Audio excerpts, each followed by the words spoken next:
and take it away. Awesome.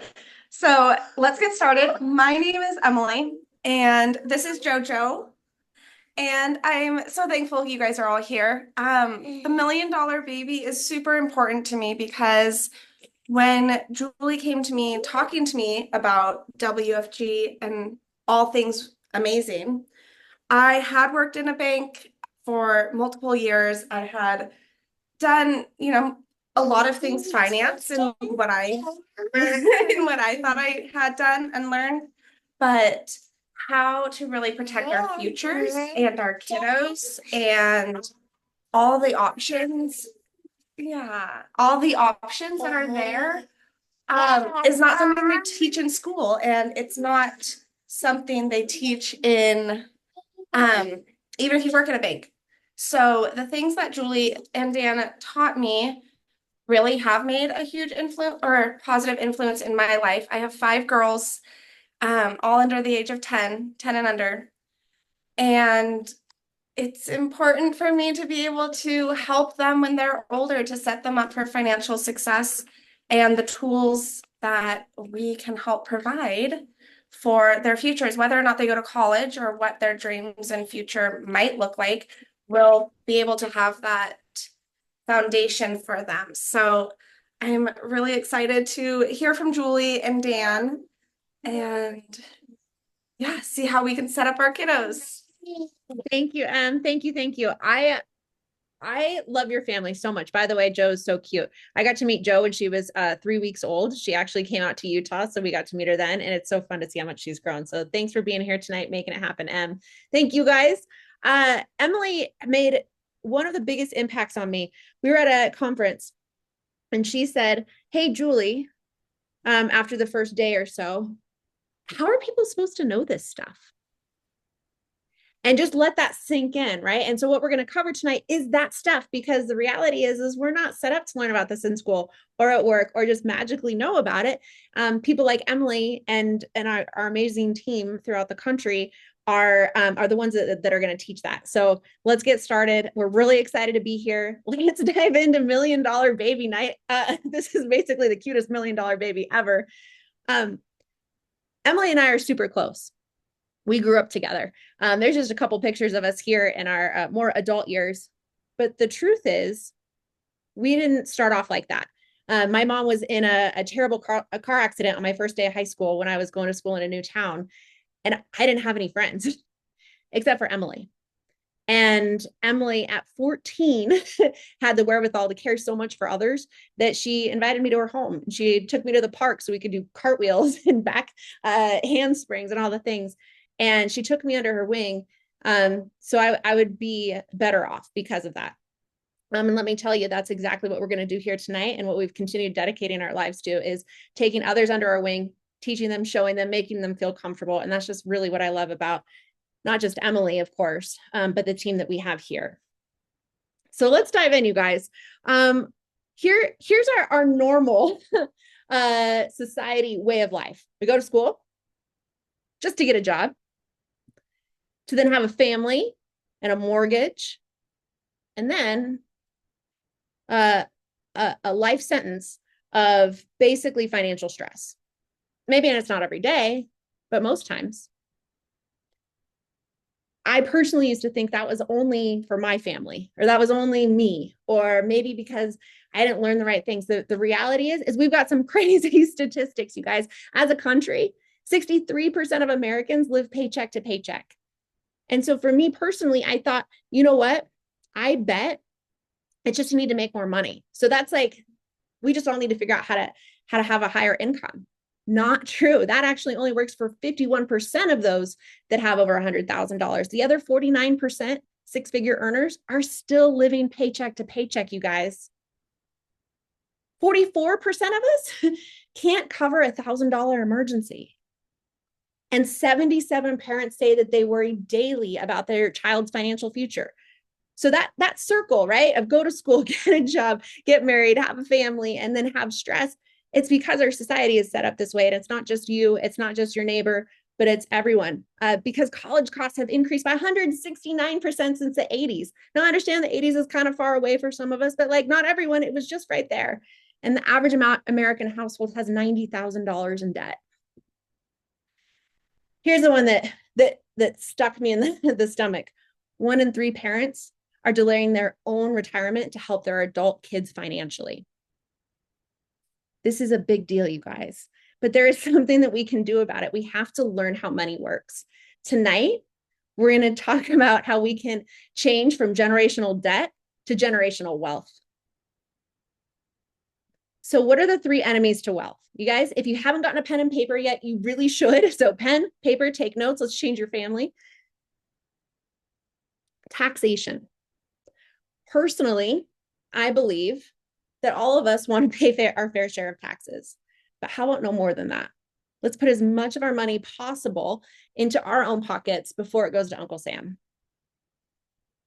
Market downturn. So loss in the market and inflation. Making it years to recover, even from a 10 or 20% drop. It doesn't have to be an extreme like 2008 and 2020 or 22. But what if that happens too? Those other 2 we can't do too much about, but we can with this one, procrastination. The best time to plant a tree was 20 years ago. The second best time is now. And I have to say, what separates from those actually becoming generational wealth to those that are staying exactly where they are is the decisions that you make today, not the things that you plan to do in the future. What action steps do we take today?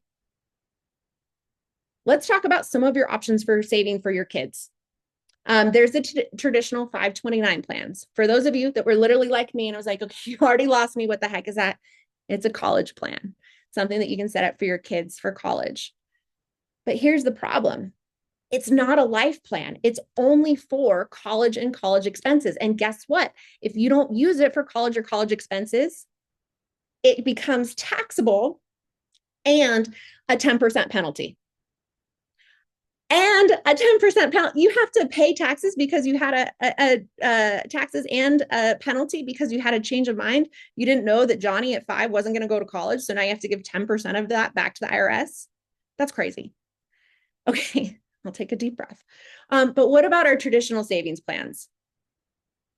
And by the way, I don't want to sound like anything, savings account, like at Chase, just a savings account, right?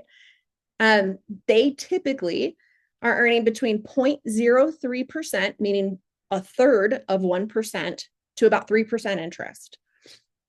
So remember when we talked about the enemies of wealth, taxation, downturns in the market, things like that. The problem is a traditional savings account is not going to grow fast enough to keep up with inflation. So best case scenario is that's just going to be you constantly exchanging time for money. So every single dollar in that account, you had to put into it.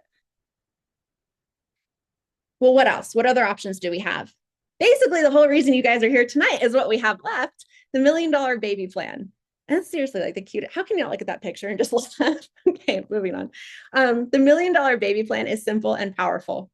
It's parent controlled, meaning you have complete and full control over this plan. It grows tax-free in the market, no market loss, and it's protected by life insurance. And it can be used for literally anything, not just college, not just retirement, but yes, college or retirement or their first house or a wedding or for traveling abroad. It can be used just because it's Tuesday. It's literally like planting a money tree, that same 20-year ago thing. But we're planting a money tree in your child's name and then giving it 20 to 30 years to bloom. Why does this matter? Well, we're here today to talk about taking action steps now. The days are long, Emily, are they not? Like sun up to sundown chaos, but the years fly by. We only get one shot at starting these kids young. So what can that look like? What options or examples do we have? We've got a 5-year-old little girl. What if we decide, hear me out, what if we decide to exchange our coffee habit just once a week and put it towards her future? So we do $50 a month. At age 18, that little girl has $28,000 saved up. At age 30, shy of 100, but $93,000 saved up. She could use anything she wants for that. and she becomes a millionaire at age 65. I know for some of us, that's like a really long ways away, and others, maybe we're over age 65, but I think we could probably all agree how grateful we would be if our parents set us up with something so that at 65, we had some options. So the total that we are putting into this policy for this 5-year-old little girl would be $123,000. I understand it's not nothing, but what if it paid out $3.4 million tax-free? What if you're like, hey, Julie, that sounds really cool. What if I wanted to do more than a cup of coffee? What if I just wanted to make some tweaks now? What if I wanted to tighten up my finances and be really intentional about where every single dollar went instead of ending up at the end of the month like, I don't know, one too many Amazon buy now with one click? What if we really invested in our kids' future? What if we started at $250 a month? At age 18, there'd be $147,000 there. Personally, I believe that at 18, we don't try to make bad decisions. We typically feel like we don't have any options. I'm not just at 18, our whole life, but I feel like we don't think that we have a choice but to get that dead end job. Or maybe sometimes we feel like it's necessary to marry for money. Or maybe we think we can't start a business because we don't have anything to do it, but we have crazy talent. Or maybe we can't go to college even though we worked really hard for it, but our family just can't afford it. This gives you options. At age 30, she'd have almost $500,000. I don't want to exaggerate on here. So she'd have $473,000. And at age 65, $5.2 million saved up in cash, meaning that over her lifetime, she decided her and her family put in $580,000, making a few tweaks here and there. But so the policy payout on this one, there's not a typo, would be $17.7 million tax-free.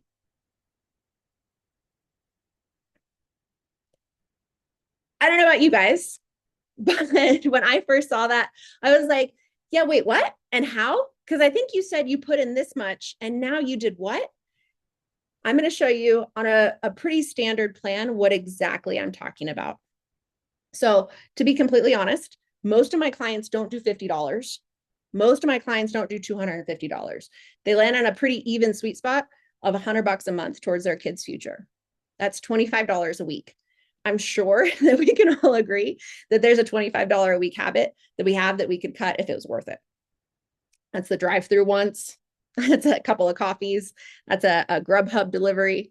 That's a Hulu and a Netflix subscription just once a week. Okay. So like I said, it is wrapped in a life insurance policy. So if we were to put this in place for a little 5-year-old girl, she would have $250,000 of life insurance on day one. I'm only going to cover this for a few minutes, so hang with me.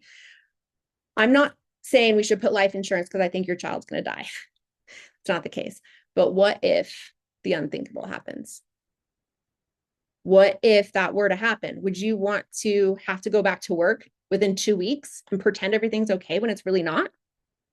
Or would you rather that you were given $250,000 so that you could take the time that you need to with your family and focus on the other kids and focus on your spouse and just be? This allows you to not have to worry about losing a child and your career and your home and filing bankruptcy all at the same time. This just lets you focus on what's important the most. So let's put that gloom and doom aside and let's go to the fun part, okay? For the rest of this, we're going to look at this cash value. This, like I said earlier, is just because it's Tuesday, not because she's 59 and a half, not because she's going to college, not because she's sick, just because it makes sense at that time. So we're putting in money over the years. And let me get at age 18, for just $100 a month, starting right there, we'd have $71,000. She doesn't need to take it. It's like not all or nothing. She could take out 12 grand a year. She needs $1,000 a month for college. That's an option. If she wanted to take a portion of it out to put a down payment on her first home, she could do that. Around 30, she has 230,000, but let's scroll this way. Let's see. She crosses over her first million at 51 years old. I don't know about you guys, but that's a big deal. I think we all get pretty excited and like really admire people who have become millionaires. Putting this plan in place gives that to your child.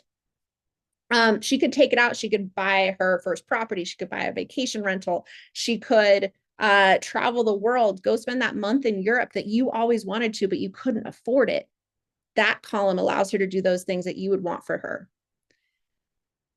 When she's 65, yes, she crossed over her 6 million or her first million. Now she's crossing over her second, and not just second, but she has $2.6 million saved up for her retirement years. A lot of my clients come to me. I'm going to look you guys in the eyes for a second. They come to me and they say, Jules, I don't know if I can retire. My Social Security isn't going to pay enough. I don't think I have enough in my 401k.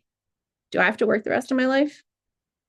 And I'll be honest, sometimes I say, no, you're actually further along than you think you are. And then others, the math isn't mathing. My very first client, I met with Dan because I thought I was doing it wrong and I needed some mentorship. And for this family to retire, they needed to save $28,000 a month. That's not possible. These types of plans prevent those really hard life choices, you guys. So let's play out the next couple of years for her, okay? So she's got this 2.6 saved up, all the fun things. She's been living her life. And now on the left-hand side is where the fun starts. She's been focused. You guys have been contributing, but now those parentheses, does anyone know what the parentheses mean? That means it's coming out. That means this little girl is taking $100,000 of tax-free income year over year. And I don't know if you guys have thought about this, but our government, and like literally not getting political, it's just facts. They have three choices. Three. That's it for our taxes. They can lower them, they can leave them the same, or they can raise them. Guess what? It doesn't matter because this is tax-free for your little girl. She's going to pull out 100 grand year over year for the rest of her life. So let's say that she, warm in her bed after an amazing life, passes away at age 95. She's also gotten a raise in retirement. So went from 100,000 to 150,000 in those later years. She can use it to like go see all the grandkids and the great grandkids.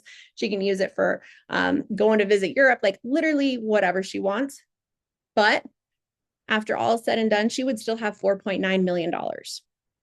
And when I meet with our clients and I talk about this, that means one of a couple of things. Either she could have taken more out during retirement and like lived it up. Maybe she wants to go to Vegas. Like, I don't know. I don't care. I don't judge. Or maybe she decided to pay for your great grandchild's college. Maybe she decided to completely pay for that other great granddaughter's wedding. It's entirely up to her of how she spends these funds. Alternatively, she could just leave $5.2 million to the next generation. And it's honestly not the next generation. It's like the next generation, which is your great grandchildren. And that, you guys, is how we transition from generational debt to generational wealth. I'm really excited that you guys decided to be here tonight. Really, what's next, right? Well, oops. I'm going to have you guys get in touch with whoever brought you here this evening. And not, remember, the three enemies of wealth: taxation, inflation and market downturn, and procrastination. So don't get in touch with who invited you here tonight, like, oh, next week or tomorrow or whatever. Literally text them, call them right now and tell them how excited you were and what you learned, what questions you have. And let's talk about your family. Now, let's say, man, I'm like really trying to think I can make the slideshow go and I just can't. Let's say they're like, hey, thanks so much. I really appreciate it. But I already have $1 million baby in my house. Here's the next step for you. This is too important to not help other families know about. There's a financial illiteracy epidemic out there and we can do something about it. And now, like Emily said, who is supposed to tell people about this? Unfortunately, you have the obligation to be one of them. You now know that there's options out there for your family. So let's make an impact. I'd like to open it for a couple of questions if we have time, and hopefully maybe some general ones that pertain to the group, or if there aren't any questions, we can log off. So go ahead, mute off if you'd like, or put it in the chat if you're shy, either one. Unless of course, did you have anything left to add? Because you brought us here tonight and we're so proud and grateful for that.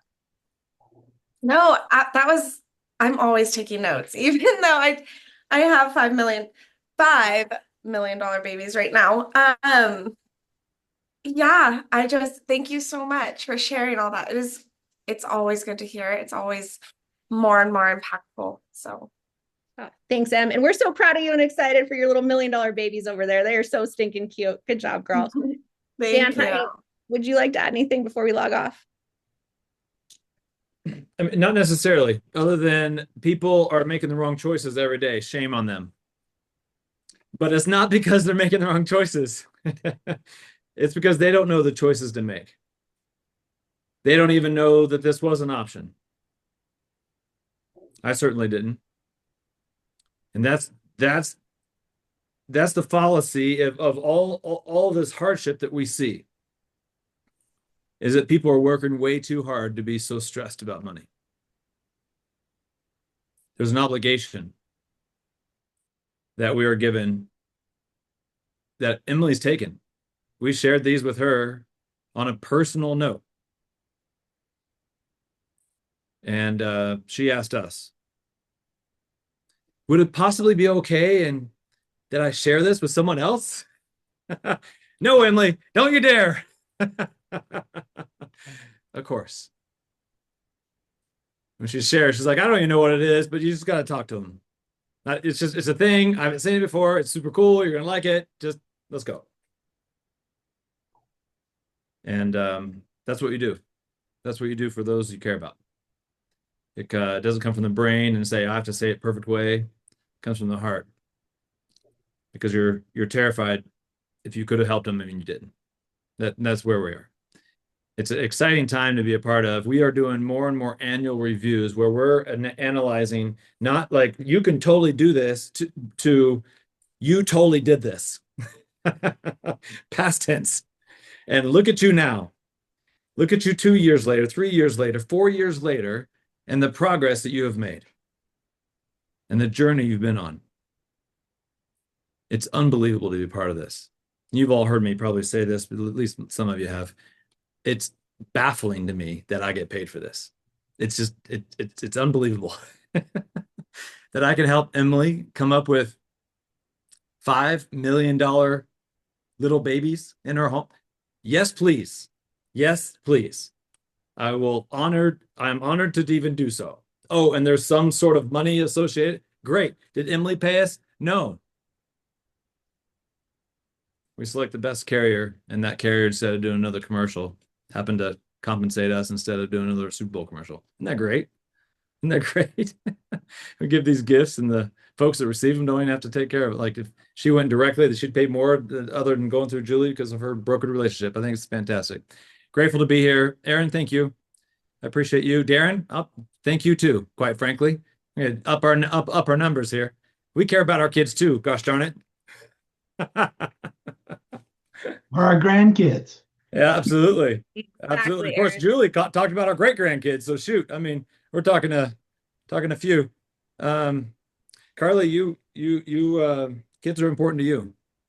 This is Yeah. we are a team, and we've organized, and we've invited some people, and Carly invited herself.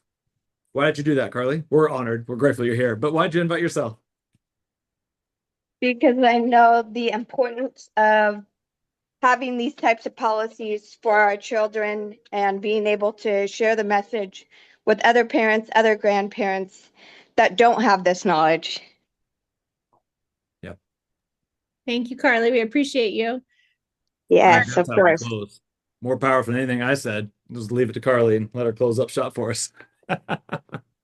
Thank you, guys. We're excited to have you tonight, and we'll take next steps. Please get in touch with those that either sent you the video or that brought you here tonight. We're grateful for you. Have a great rest of your night. Bye. Thank you, Julie. Great job. Great job. Thanks, Candy.